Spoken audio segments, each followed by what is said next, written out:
Serious lawyers, what's a case you regretted winning?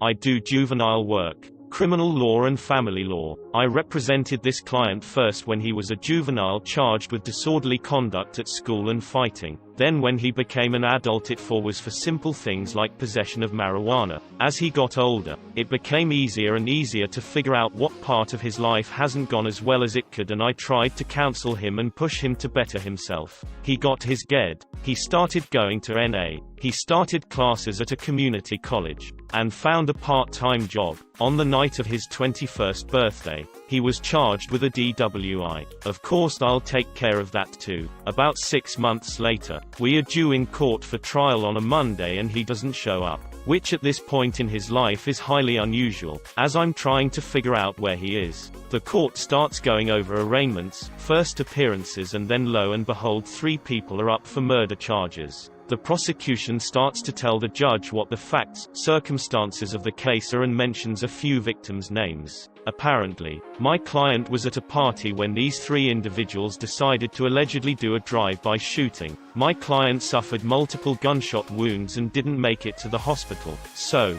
by default, as you can't prosecute a dead person, the state has to take a dismissal. I guess technically a win. Either way, it was crushing to me as I thought he had really turned his life around. He had.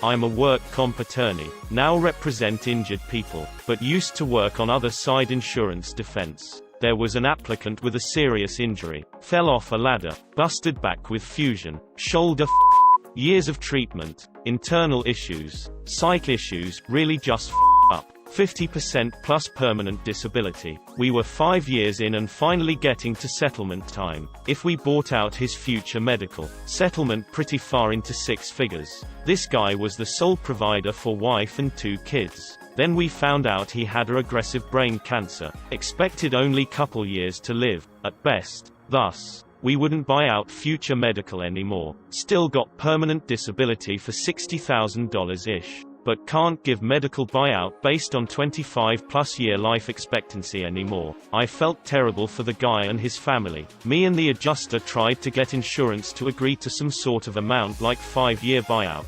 But the bean counters said hell no. The attorney knew it wasn't me making the decision. Even though he worked on that guy's file for 5+ years, he decided to take $0 in fees. I have so much respect for that attorney turning down $10,000 plus in fees to help his client in a very shitty situation. I wouldn't say I regret this so much as to this day it amazes me. As a first-year associate I was given a terrible pie case where my client received a flu shot and thereafter felt pain in his shoulder. He went to another doctor who performed an MRI and determined he had a torn rotator cuff, which was undoubtedly not related. My job was to allege the flu shot caused the rotator cuff tear. Our ortho actually correlated the two, which is the more regrettable position, and the case paid out. Being the bottom of the totem pole, I had no choice but to take the case, which was handed down by a partner, but at the same time, just overwhelmingly made me feel like the worst stereotyped attorney and just hated having to walk into court on it and feel my reputation being destroyed. Did a divorce where the husband who I was representing wanted to trade custody of his children for a set of bedroom furniture. The bedroom furniture was not even like a family heirloom. It was furniture that you could probably get at a Rooms to Go or something. Ugh. Still makes me ill. That's why I got out of family law. Had this happened to me twice. Got my client out on bail only to thereafter have him up and killed. First time, he was in building supposedly selling, got chased by the police and a struggle ensued where he was shot point blank in the head. Mother told me that it was my fault that he was killed and that I was working with the DA and the police. Second time, a young man no more than 16 gets released while waiting trial on robbery. One of the conditions of release was that he maintain a curfew. That very night he breaks curfew, goes over to somebody else's house and was killed in a drug-related robbery. Mother blamed me and said that the devil was working through me, that we were all demons. Criminal defense is a hard business. There was a case that I saw that involved a claim with fee shifting, meaning that if the plaintiff won, their attorney's fees would get paid by the defendant. Defendant pushed an aggressive legal position at trial that the judge agreed with, and won, avoiding a few thousand in liability to the plaintiff and a few thousand in attorney's fees. So far so good. But then the plaintiff appeals all the way to the state's high court, requiring a ton of briefing and time. High court agrees with plaintiff, reverses and sends back to the trial court, which now enters judgment against the defendant for a few thousand in damages against the plaintiff and tens of thousands of dollars in attorney's fees from the appeal. The defense lawyer probably regretted winning at first on that aggressive argument to the trial court. As a personal injury attorney, I've seen a few clients win the blue-collar lotto or getting more money than they reasonably know how to deal with. I do my best to educate them, but my job is to try and maximize their recovery, not teach them finance. I have definitely contributed to a few drug habits. I work in medical malpractice defense. Once I had an obstetrician-gynecologist who burned a patient during a procedure. When I met with the doctor, he lied to me throughout the representation over 16 months, saying he had no idea how it happened. There is a doctrine in law called res ipsa, meaning absent some sort of negligence. This accident could not have occurred. Woman came in without a burn, and after the procedure, the woman left with a burn. There's no way this doctor didn't know what had happened. The area of the burn was where he was operating on. It wasn't until I brought up settlement.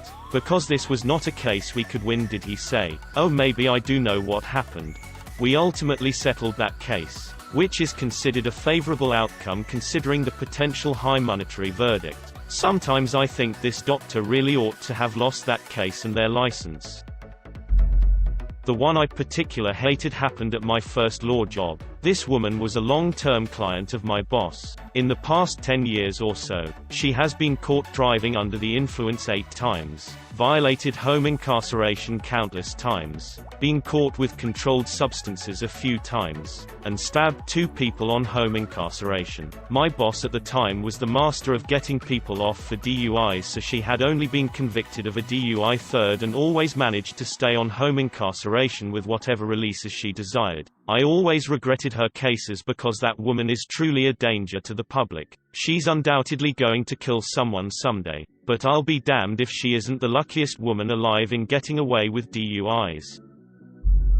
I won a summary judgment motion that my firm filed not expecting to win. We had a decent argument, but odds were way worse than a coin flip, and judges don't like granting summary judgment because it's an extreme remedy. Client initially was thrilled. Case is over. We tried to break the news gently. Nope.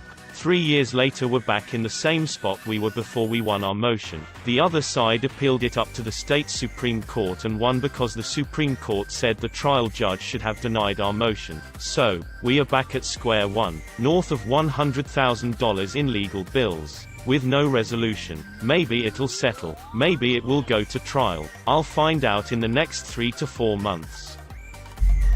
Settled a personal injury case for a guy and he was set to get about $5,000. He was in jail. I held the money for a couple months, and when he got out he came by to get the money without delay. The next day the cops came around and asked if I knew him. I explained that I did. I was told he died that night of an overdose and the only thing found on him was my card, some drugs he had not yet used, and a needle. Fellow former plaintiff's lawyer here. First, I'm sorry to hear about your client and the feelings of guilt you may have struggled with and or may still be struggling with as a result. That said, as an attorney you have an ethical obligation to remit undisputed funds to your client as soon as possible. You literally had no choice but to give him the money or risk losing your license. I'm sure you know this already though, and it doesn't change the feelings. Nevertheless, I hope you keep fighting the good fight. Eviction law, basically every other case. Even the assholes. It's not rewarding to put people out on the curb, ever. Guy lost his wife and children in a car accident. He wanted to exercise to get his emotions and mental health back in check. Doctor wrote him recommendations for exercise equipment: ball, chin-up bar, nothing crazy, and he submitted the expenses for same to his insurer. Client insurer adjuster wanted this forked tooth and nail because exercise equipment was only covered for physical rehab and he was not physically injured. I do not practice in this area anymore.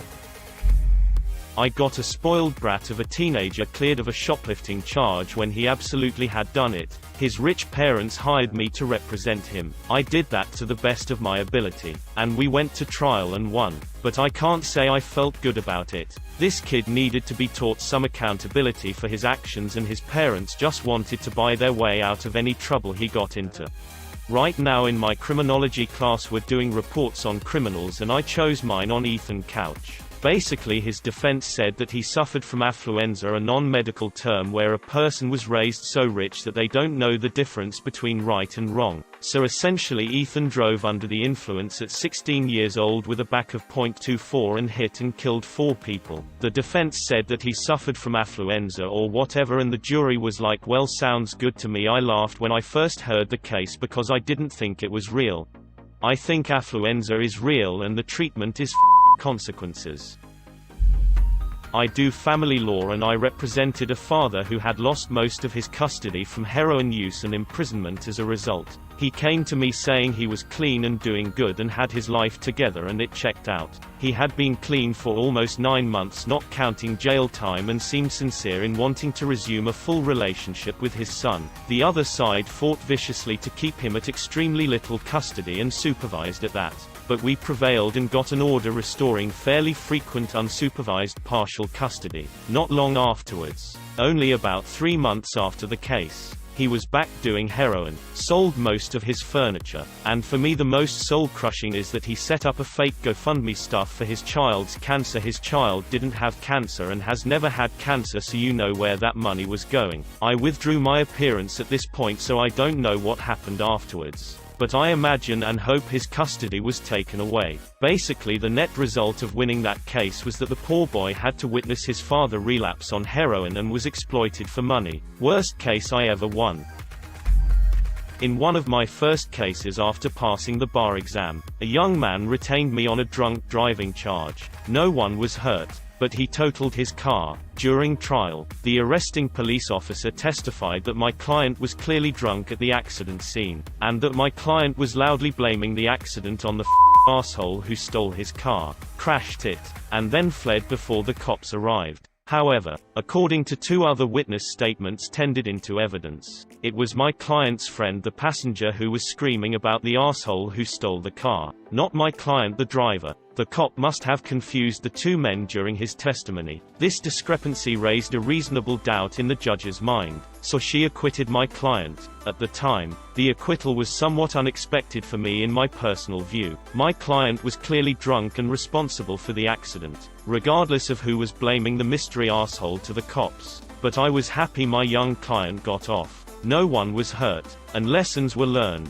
and I was quite euphoric to have won my first criminal case. The regret: about a month after the acquittal, my young client called me at 3 a.m. from the police station saying, "It's me again. The police arrested me for drunk driving again. Can you help me?" Not only did I answer no, I instantly regretted getting the earlier acquittal. My client apparently didn't learn any lessons.